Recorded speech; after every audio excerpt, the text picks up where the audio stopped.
தேசிய கருணாநிதி பிஜேபி ஒரு கூட்டு சேரும் இல்லையா? அத்தோடு மட்டுமில்லை, கடைசி நேரத்தில் நினைவே திரும்ப கோமா ஸ்டேஜில் அவருடைய மனசாட்சி முரசொலி மாறன் கடைசி வரைக்கும் லாக்காரில் வந்துடுறாங்க.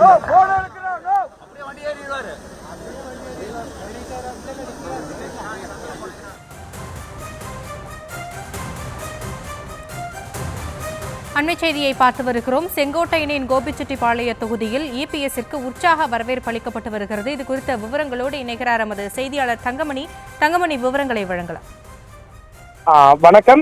இன்றைய தினம் கோபிச்செட்டிப்பாளையம் பகுதியில் இருக்கின்ற பேருந்து நிலையம் அருகே அதிமுக பொதுச் செயலாளரும் எதிர்க்கட்சி தலைவருமான எடப்பாடி பழனிசாமிக்கு தற்போது அதிமுகவினர் உற்சாக வரவேற்பு அளித்து வருகின்றனர். தொடர்ந்து இன்றைய தினம் நீலகிரி மாவட்டத்தில் தமிழகத்தை மீட்போம், மக்களை காப்போம் என்கின்ற அதிமுகவினுடைய பிரச்சாரத்தை இன்று எடப்பாடி பழனிசாமி அவர்கள் இன்று மாலை மேற்கொள்ள உள்ளார். இந்த நிலையில்தான் இன்று காலை 6 மணி அளவில் தனது வீடான சேலத்தில் இருந்து கார் மூலியமாக புறப்பட்ட எடப்பாடி பழனிசாமி அவர்கள் கோபிச்செட்டிப்பாளையம் வழியாக அவர் ஊட்டிக்கு செல்ல இருக்கின்றார். இந்த நிலையில்தான் தற்போது ஈரோடு புறநகர் மேற்கு மாவட்ட அதிமுக சார்பில் தற்போது கோபிச்செட்டிப்பாளையம் பகுதியில் இந்த மாவட்டத்திற்கு புதிதாக நியமிக்கப்பட்ட மாவட்ட பொறுப்பாளர் AK செல்வராஜ் தலைமையிலான சுமார் 1000க்கும் மேற்பட்ட அதிமுக நிர்வாகிகள் தற்போது எடப்பாடி பழனிசாமிக்கு உற்சாக வரவேற்புகளை அளித்து வருகின்றனர். தொடர்ந்து இந்த நிகழ்வில் கோபிச்செட்டிப்பாளையம், அந்தியூர், பவானிசாகர் அதாவது புறநகர் மேற்கு மாவட்டத்திற்கு உள்ளடக்கிய 3 சட்டமன்ற தொகுதிகளில் இருந்து சுமார் 1000க்கும் மேற்பட்ட அதிமுக நிர்வாகிகள் வருகை தந்து வருகின்றனர்.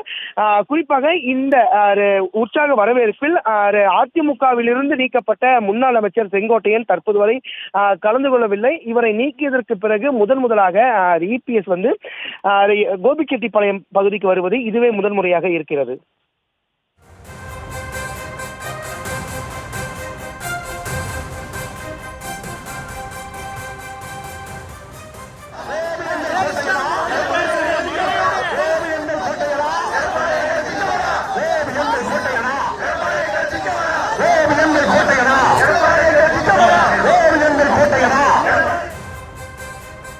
விவரங்களுக்கு நன்றி தங்கமணி.